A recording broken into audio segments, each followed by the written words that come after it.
بسم اللہ الرحمن الرحیم۔ محترم ناظرین و سامعین، آپ آج دیکھ رہے ہوں گے کہ رمضان کے گزرتے ہی مسجدیں خالی ہیں اور بازار بھرے ہوئے ہیں۔ لوگ اپنی دنیاوی کاموں میں مشغول ہیں اور مسجد کے اعمال سے دور ہوتے چلے جا رہے ہیں۔ جیسے جیسے رمضان گزر رہا ہے ویسے ویسے نمازیوں کی تعداد بھی گھٹ رہی ہے، راتوں میں جاگنے والوں کی تعداد بھی گھٹ چکی ہے، بلکہ نہ کے برابر ہو چکی ہے۔ وہ لوگ جو رمضان المبارک کے دن اور رات کو قرآن پاک ہاتھ میں لیے رہتے تھے، آج انہوں نے قرآن پاک کو طاقوں میں سجا دیا ہے، اور پھر ان کے دن پورے سال عام دنوں کی طرح سے گزر رہے ہیں۔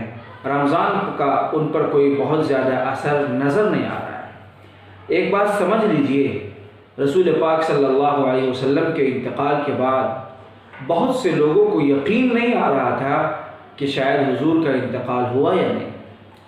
بہت سے لوگ یقین کرنے کو تیار نہیں تھے کہ حضور کا انتقال ہو گیا۔ خود حضرت عمر فاروق رضی اللہ عنہ جیسے جلیل القدر صحابی بھی حضور صلی اللہ علیہ وسلم کی وفات کا اعتراف نہیں کر رہے تھے، انہیں یقین نہیں آ رہا تھا۔ اس موقع پر حضرت ابو بکر صدیق رضی اللہ عنہ نے جو خطبہ پڑھا تھا، اس میں ایک بہت ہی تاریخی جملہ کہا تھا۔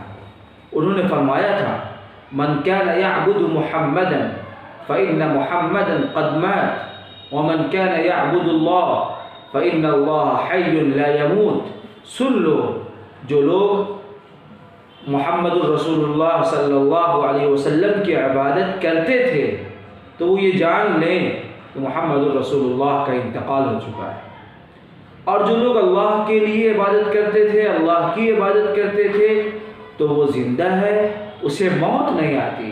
ٹھیک اسی طرح سے آپ یہ سمجھ لیجئے کہ رمضان المبارک کے مہینے میں جو صرف رمضان کی وجہ سے عبادت کرتے تھے، اللہ کی رضا اور اللہ کی خوشنودی ان کے پیش نظر نہ تھا، تو وہ یہ سمجھ لیں کہ رمضان تو گزر چکا ہے، لیکن جو لوگ اللہ کی عبادت کرتے تھے اور اللہ کے لیے عبادت کرتے تھے، وہ یہ سمجھ لیں کہ کل بھی اللہ زندہ تھا اور آج بھی زندہ ہے اور کل بھی زندہ رہے گا، اسے موت نہیں آتی۔ اس لیے رمضان میں آپ جس طرح اللہ کی رضا اور خوشنودی کے لیے مسجدوں کو آباد کر رکھا تھا، رمضان کے بعد بھی اپنی مسجدوں کو ویران ہونے سے بچا لیں۔